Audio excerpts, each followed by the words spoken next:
আসসালামু আলাইকুম, সবাই কেমন আছেন?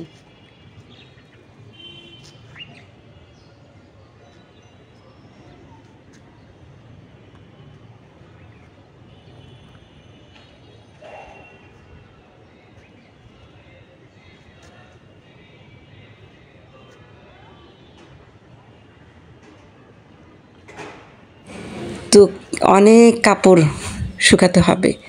যেহেতু ঈদ চলে আসছে, একদম ধোয়া পাকলা অনেক বেশি পরিষ্কার পরিচ্ছন্নতার কাজগুলো বেড়ে গিয়েছে। আজকে ছাদে গিয়েছিলাম কাপড় নাড়তে। প্রচণ্ড রৌদ্র, প্রচণ্ড রৌদ্র। একদম শরীর জ্বলে যাচ্ছে, এতটা রৌদ্র ছাদে। মনে হলো যারা রৌদ্রে বাইরে থেকে কাজ করেন তাদের কতটাই না কষ্ট হচ্ছে রোজা রেখে। আর আমরা তো ঘরে বসে থাকি।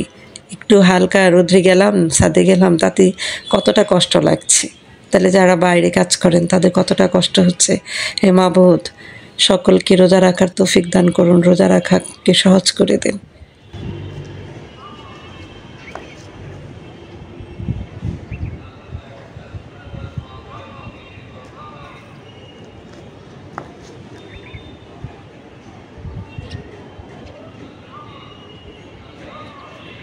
এই প্রচণ্ড খরতাপে, প্রচণ্ড রৌদ্রে যারা বাইরে কাজ করেন, যারা গ্রামে থাকেন, দিনমজুরের কাজ করেন, তাদের জন্য রোজাটা অনেক বেশি কষ্টকর। হে আল্লাহ, সবাইকে রোজা রাখার তৌফিক দান করুন এবং রোজা রাখাকে সহজ করে দেন। আমি ছাদে গিয়ে বুঝতে পেলাম যে রৌদ্রের তাপ কতটা প্রখর। বাসায় যখন থাকি তখন তো বুঝি না, চার দেয়ালে বন্দি থাকি, রৌদ্রও বুঝি না, বৃষ্টিও বুঝি না। একটু ছাদে গেলেই বুঝি। ছাদে কাপড় নাড়তে গিয়ে আজকে বুঝলাম কতটা রোদ, কতটা প্রখরতা গায়ে বিচ্ছে। এত কিছু কাজ সবগুলো করে একদম হয়রান। যদিও হেল্পিং হ্যান্ড আছে, তারপরেও নিজের কাজগুলো তো নিজেরই করতে হয়। নিজের জন্য কিন্তু কাজগুলো ঠিকই সংরক্ষিত থাকে, জমা থাকে, ওইগুলো নিজেরই করতে হয়, নিজের কাজ কেউ করে দেয় না। তো যাই হোক, ঈদের কাজগুলো করতেও তো ভালো লাগে, আনন্দ লাগে। ঈদ সামনে, তারপরে আজ আমাদের মুসলমানদের জন্য দুইটা দিন খুব খুব আনন্দের থাকে, সেটা হচ্ছে দুটা ঈদ।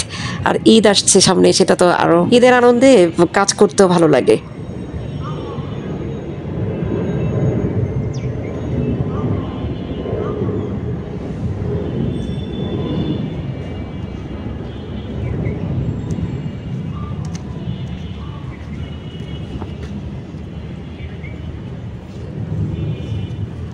ঈদ একদম সন্নিকটে, আর কয়টা দিন আছে? 2টা কি 3টা দিন আছে। তো এত কাজ জমে আছে, সবগুলো কাজ, পরিষ্কার পরিচ্ছন্নতা, কাপড় ধোয়া, সব কিছু কাজ একদম একসাথে হয়ে গেছে।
দেখেছো আমার প্রাণে,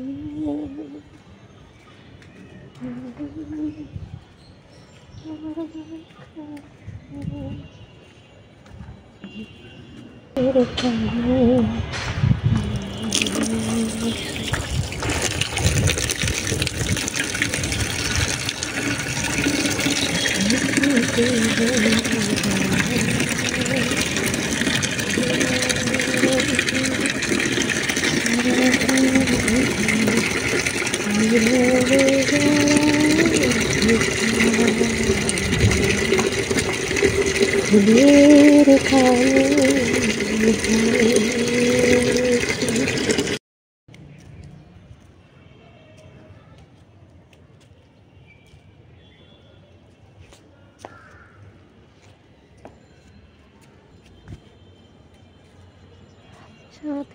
সাথে